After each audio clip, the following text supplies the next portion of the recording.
You know, have you ever really stopped to think about why our societies are, well, layered? It's kind of like a cake, or maybe a rock formation, right? You've got different levels. Whether it's about wealth, power, or just plain old prestige, every single society sorts its people. So in this explainer, we're going to dive deep into this and really unpack what social stratification is all about.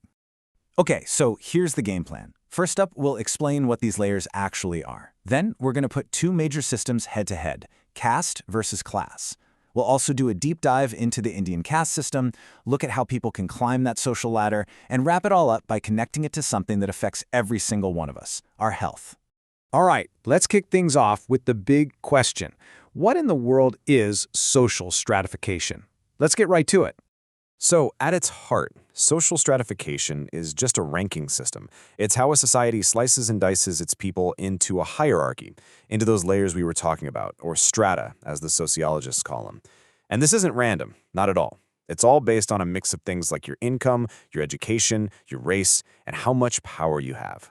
And this is a fantastic way to picture it. Seriously, just think of society as a giant pyramid. At the very pointy top, you've got this tiny group with all the power, all the money, all the perks.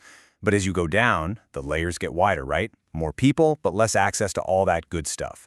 It's a pattern you see in pretty much every society, all through history. Okay, so we know what it is, but how does it work? Well, societies have come up with different ways to organize these layers. We're going to focus on two of the big ones, caste systems and class systems. And this leads us to a really fundamental question, one that affects everyone. Is your spot in society locked in from birth? Or is it something you can actually change, earn your way up? The answer?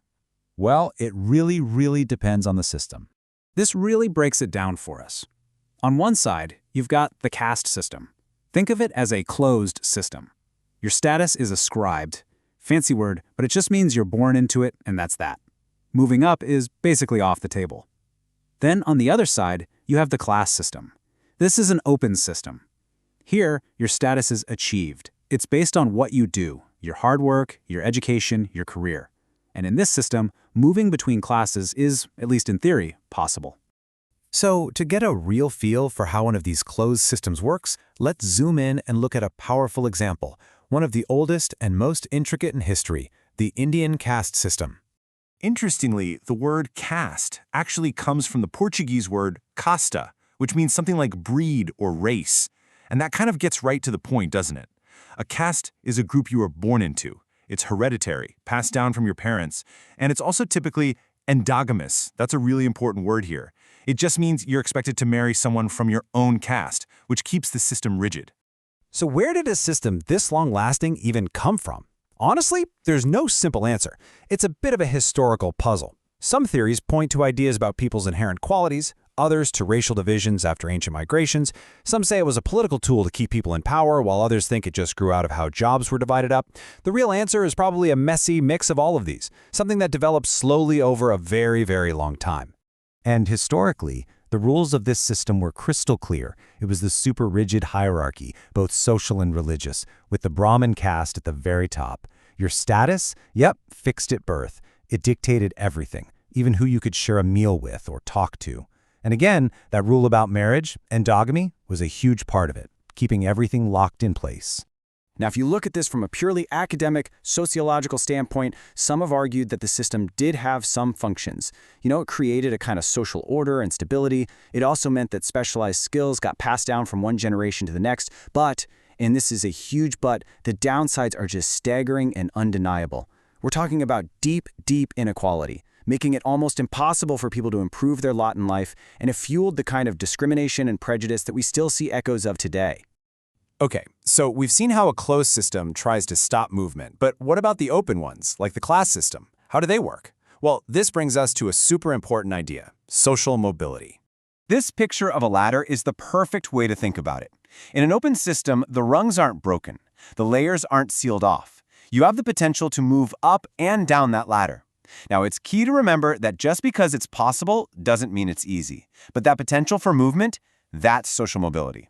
So, what is it? It's pretty simple, really. Social mobility is just a change in your social status.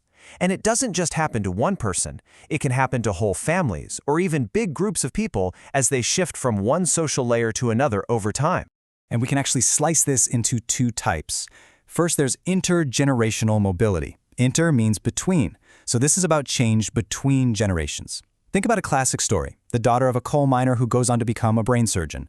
That's intergenerational. Then you have intragenerational mobility. Intra means within. This is a change that happens within your own lifetime, like someone who starts their own company in their garage and becomes a tech billionaire. That's mobility within a single generation. So we've talked a lot about the theory, right? Structures, systems, mobility. But here's the big question. So what? Why does any of this matter? Well, it matters because the impact of social stratification is incredibly real, and you see it most clearly in something that affects all of us, our health. This quote really hits the nail on the head. Study after study has shown that certain diseases pop up more in specific castes, classes, or races, and it's often tied to their lifestyle. This isn't just a coincidence, folks. It's a direct, documented link between where you stand in society and how healthy you are. And sometimes it's a matter of life and death. Let's look at the caste system again. The health impacts here are just stark. Things like traditional food restrictions can mean people aren't getting the right nutrients. Remember that endogamy rule? Marrying within a small gene pool for centuries can, unfortunately, increase the risk of specific genetic problems. And on top of all that, lower castes have often had way less access to basic things like care for pregnant mothers or even vaccinations. The result? Tragically higher rates of things like anemia, infant mortality, things that are often preventable. And hey, this isn't just about caste systems. It's just as true in a class system. Your socioeconomic status, that's your income, education, and job all rolled into one, is one of the single biggest predictors of how healthy you'll be. It influences what you eat, whether you smoke, how much you know about preventative care, and, the big one, whether you can actually afford to see a doctor when you get sick. Race is another huge piece of this puzzle. Now sure, some health conditions can be more common in certain racial groups, but a really significant factor here is the effect of racism itself, which can create huge gaps in the quality of healthcare. We're talking about everything from not having good hospitals nearby to even differences in the way medical professionals treat patients.